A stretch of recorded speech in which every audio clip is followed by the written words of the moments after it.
नमस्कार दोस्तों, स्वागत है आपका आज के इस क्लास के वीडियो में। और आप आज सीखने वाले हैं दो तरीके से ब्लाउज का मेजरमेंट। अगर आप ब्लाउज की कटिंग करना चाहते हैं, ब्लाउज को अच्छे से सिलना चाहते हैं, अच्छे से ब्लाउज को फिनिशिंग में बनाना चाहते हैं, तो सबसे पहले आपको लेना पड़ेगा अच्छे से ब्लाउज का मेजरमेंट। ब्लाउज का मेजरमेंट लेने के दो तरीके हैं और दोनों तरीके आपको मैं सिखाने वाला हूं। तो चलिए इस वीडियो को शुरू करते हैं और देखते हैं इसका कैसे लेना चाहिए ब्लाउज के लिए मेजरमेंट। सबसे पहले देखिए, ये है हमारे पास पुराना ब्लाउज। पुराने ब्लाउज से भी आप मेजरमेंट ले सकते हैं।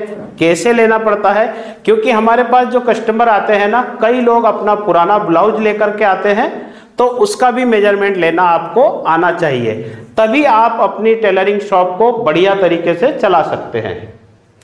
तो देखिए, ये है मेरे पास एक ब्लाउज पुराने वाला, जिसका मेजरमेंट लेना मैं आपको टेबल पर सिखाऊंगा कटिंग करने से पहले। तो कटिंग करने से पहले आपको इसका मेजरमेंट पहले सीखने को मिलेगा। हर चीज सिखाऊंगा, बस्ट पॉइंट का, शोल्डर कैसे लेना है, सभी चीज। अभी आपको पहले सिखाता हूं मैं कि कस्टमर का बॉडी मेजरमेंट आप किस प्रकार से लेंगे, और जो हमारा तरीका है इस तरीके से यदि आप कटिंग करना सीख गए तो आपका ब्लाउज कभी भी बिगड़ेगा नहीं। देखिए, यहाँ पर शोल्डर है ना अपना, यहाँ पर जो भी अपना कपड़ा पुराना पहना हुआ रहता है उसका शोल्डर का निशान यहाँ पर दिखता है, ठीक है। तो ऐसे भी अपन रख सकते हैं और यहाँ पर ब्लाउज की लंबाई ले सकते हैं। तो इसके ब्लाउज की लंबाई आ रही है 14.5। अब यहाँ पर आप कस्टमर से पूछेंगे कि आपको कहाँ तक ब्लाउज पहनना है।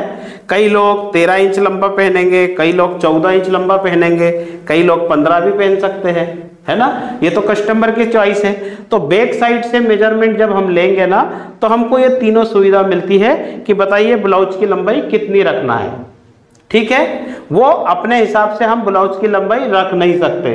कस्टमर को जितनी लंबाई पहनना है उसी हिसाब से हमको लंबाई लेना है। अब जो बैक का गला रहता है ना, तो हम क्या करते हैं, यहीं से जहां से हमने ब्लाउज का नाप लिया, यहीं से बैक का गला भी मेजरमेंट कर लेते हैं। अब कई लोगों का क्या है, कई लोग लंबाई को भी ऐसे क्रॉस में लेते हैं यहाँ पर, और गले को भी ऐसे क्रॉस में लेते हैं। लेकिन हमारा तरीका है कि हम ऐसे सीधे में लेते हैं, ठीक है, ब्लाउज का गला। तो अगर आप हमारा ये वीडियो देख रहे हैं, इससे सीख रहे हैं, तो मैं चाहूंगा कि आप भी ऐसे सीधा मेजरमेंट ले लीजिए। इसमें आपका ब्लाउज का गला बिल्कुल बराबर आ जाएगा। तो देखिए, यहाँ पर कितना है, ब्लाउज का गला हम रखेंगे 10 इंच। यहाँ पर आपने देख लिया गला 10, ब्लाउज की लंबाई 14.5 इंच रखेंगे हम। अब मैं आपको बताता हूं कि ये जो बैक तरफ से शोल्डर लेते हैं ना, ये कब लेना चाहिए, जब आप कॉलर का ब्लाउज बनाएंगे तब। लेकिन अभी हम कौन सा ब्लाउज बना रहे हैं, हम बना रहे हैं डीप नेक। तो डीप नेक गले के लिए आपको शोल्डर का मेजरमेंट लेना है यहां से, ऐसे कर कर। तो यहां पर इनका मेजरमेंट आ रहा है 14 इंच का, तो मैं इनका शोल्डर रखूंगा 14 इंच। तो देखिए, हमने यहाँ पर शोल्डर का मेजरमेंट लिया। अभी हम यहाँ पर क्रॉस फ्रंट का भी मेजरमेंट ले सकते हैं, तो ये 12 इंच आएगा। इसका भी आपको उपयोग बताऊंगा क्या होता है। अभी यहाँ सामने से यहाँ पर हम देखेंगे, यहाँ रखा मैंने टेप को, और मैंने बस्ट की लंबाई लेना है इस प्रकार से, ठीक है। तो यहाँ पर 10.5 इंच बस्ट की लंबाई आ रही है। मैं यहाँ पर ऐसे लंबाई नहीं लेता हूँ किसी भी कस्टमर की, मैं डायरेक्ट सिर्फ बस्ट पॉइंट की लंबाई ले लेता हूं। और ये जो बस्ट पॉइंट की दूरी है, इसकी भी जरूरत नहीं पड़ती है, जो हम तरीका बताते हैं उससे फिक्स आ जाता है। और अगर आपको लेना ही है तो आप बस्ट की दूरी का भी मेजरमेंट ले सकते हैं, ठीक है, कोई प्रॉब्लम नहीं है, उसका भी आप मेजरमेंट ले सकते हैं। मतलब बस्ट की लंबाई और बस्ट की दूरी, ठीक है। पहले हम लेंगे मेजरमेंट अपर चेस्ट का।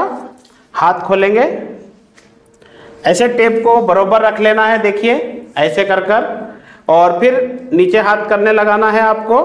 तो यहाँ देखिए, अपर चेस्ट का मेजरमेंट आता है 35 इंच। अभी यहाँ पर ऐसे रखेंगे हम, तो यहाँ पर फुल चेस्ट का मेजरमेंट आया है 37 इंच, ठीक है। और यहाँ पर देखिए कमर का मेजरमेंट लेंगे हम यहाँ पर, तो ये कितना आया हुआ है, 30 इंच, ठीक है। मतलब अपर चेस्ट 35, फुल चेस्ट 37, कमर वेस्ट इसकी है 30 इंच। ठीक है, तो आपको क्लियर समझ में आ गया। हमने फ्रंट तरफ से शोल्डर मेजरमेंट किया, हमने फ्रंट तरफ से क्रॉस फ्रंट मेजरमेंट किया, हमने अपर चेस्ट का मेजरमेंट लिया, हमने फुल चेस्ट का मेजरमेंट लिया और फिर हमने यहां पर कमर का मेजरमेंट लिया। तो तीनों चीज आपको क्लियर समझ में आ गई होगी। अब ब्लाउज के अंदर सबसे मेन नाप होता है आर्म होल। ठीक है, आर्म होल अपना परफेक्ट बनेगा तभी आपका ब्लाउज परफेक्ट बनेगा।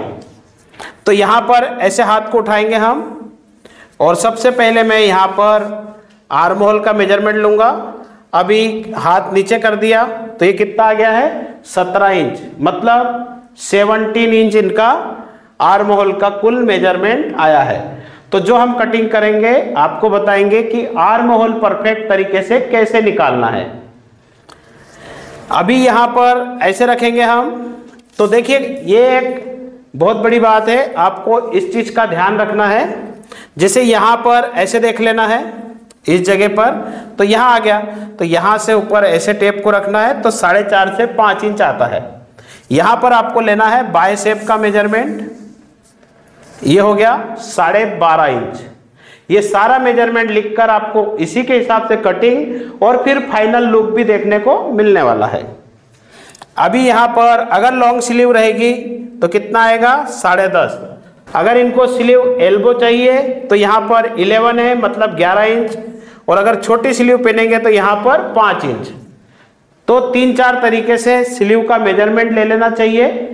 और सबसे मेन रहता है स्लीव की लंबाई, स्लीव का बाइसेप और स्लीव का राउंड। जहाँ पर एल्बो स्लीव बनेगी राउंड का मेजरमेंट आएगा, नहीं तो 5, 5.5, 4 पर बाइसेप का मेजरमेंट चलेगा।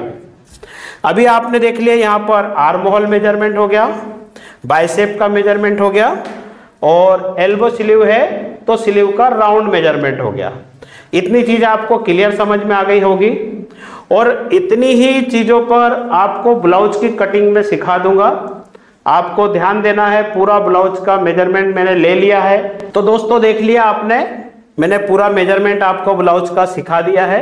इसी के हिसाब से आपको ब्लाउज की कटिंग सीखने को मिलने वाली है।